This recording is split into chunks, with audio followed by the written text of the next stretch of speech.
God moves into the story of our life, and it was so neat. He was invited to a Bible study. He could not get this guy off his back, and he tried so many excuses, but finally this man just said, hey, come to a Bible study with me. And a guy stood up and he said, I'm so sorry, our main speaker's not here. All I have is my personal story. And he started sharing from the heart about how a man can really deal with tough sins. And Mark, for the first time, heard a man speaking transparently about the struggles of lust, of pride, of how he could deal with those things. And he realized that through the power of Jesus, he could get over that mountain of sin instead of just walking away. And I think so many times in our marriages, when we hit those problems, we want to just walk away and say, oh, it wasn't meant to be. That person wasn't right. I never should have married him. But Jesus Christ can help us move through those things. And he's paid the price for those sins, and we can trust him to help us heal. Tracey Lynn Russell joining us today here on the Meeting House on Faith Radio, NRB 2020 in Nashville. Well, you mentioned interesting, a little full circle thing, just as an outside observer. It wasn't too long ago, just a matter of weeks, that you appeared on Dr. James Dobson's Family Talk radio program. You mentioned the book, Love Must Be Tough. Right. And tell me the principal thing you learned from reading that book.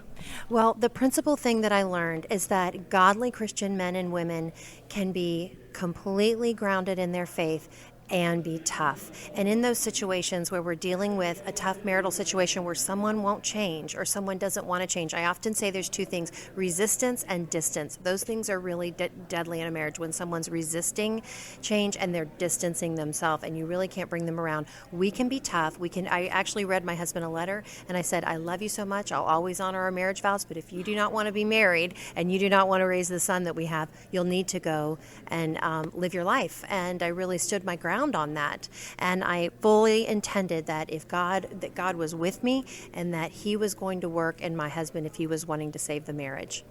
That can be a very difficult thing to do, to really trust the Lord, because if you're committed to your marriage vows and seeing your marriage work, there's obviously a tendency to get in there and fix it. Let's work it out. Let's somehow make this happen, right, and repair everything.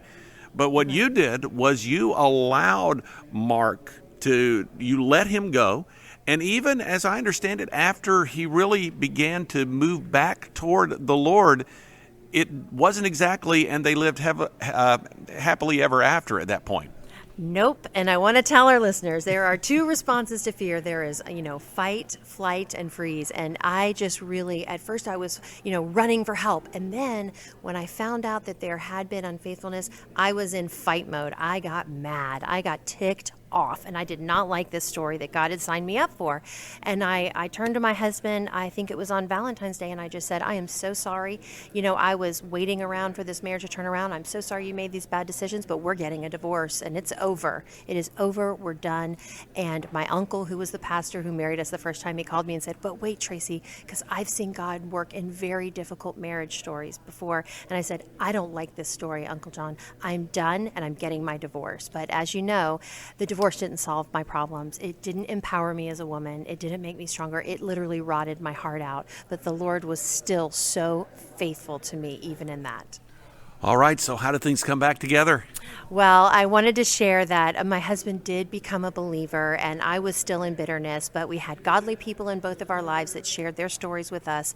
And actually, Promise Keepers. Do you remember Promise Keepers? Absolutely. Okay, so my ex-husband at the time, came over my house before Promise Keepers, opened his wallet, and he had a picture of us from our wedding day in it still. And I said, hey, buddy, get rid of the picture. It's not going to happen. Give me my alimony check.